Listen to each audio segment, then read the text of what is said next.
Finalement, les choses bougent, donc c'est vraiment rassurant. Il y a une belle dynamique.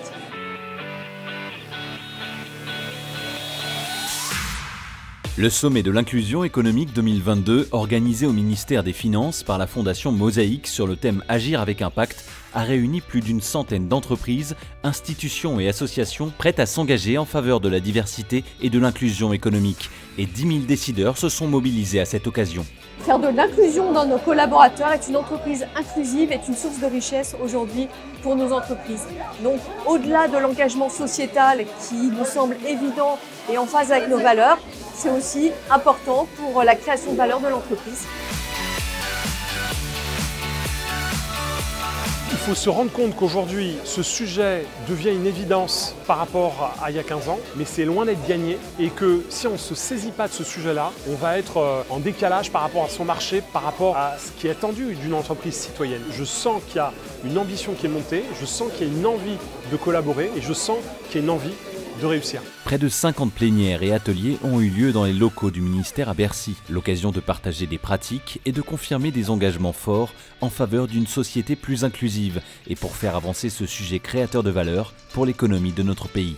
Le gouvernement est totalement mobilisé pour valoriser les talents de notre pays, quelles que soient leurs origines. Toute entreprise devrait aujourd'hui être ouverte sur la société et avoir conscience du fait que dans un monde de plus en plus éclaté, polarisé, être un endroit où la diversité est mise en œuvre, déployée de manière naturelle, c'est quelque chose qui s'impose nécessairement. J'aime les aventures humaines, les histoires humaines, et là je trouve que c'est un carrefour justement qui provoque ça. Le sommet de l'inclusion économique, ce sont également des moments d'échange entre des talents et des entreprises engagées. Pas moins d'une centaine de tables rondes pour découvrir des dizaines de métiers, mais aussi des rencontres d'exception entre des CEO et des alumni de la Fondation Mosaïque. En parallèle, un forum dans les travées de Bercy a permis de nombreux entretiens de recrutement concrets. À titre d'illustration, les entreprises parties prenantes du sommet de l'inclusion économique ont réalisé plus de 50 000 recrutements inclusifs cette année.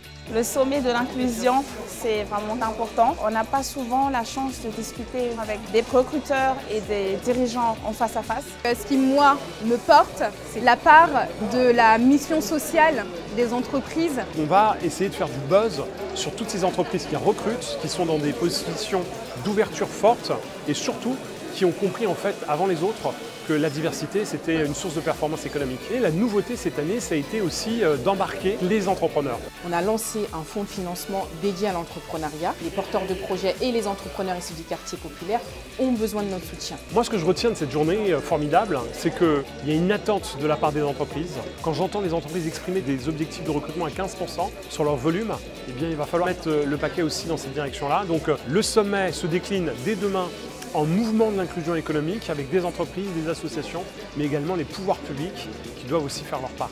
Donc rendez-vous la prochaine fois à l'Elysée. Je vous accueille et on lance de nouvelles initiatives. Ne lâchez rien.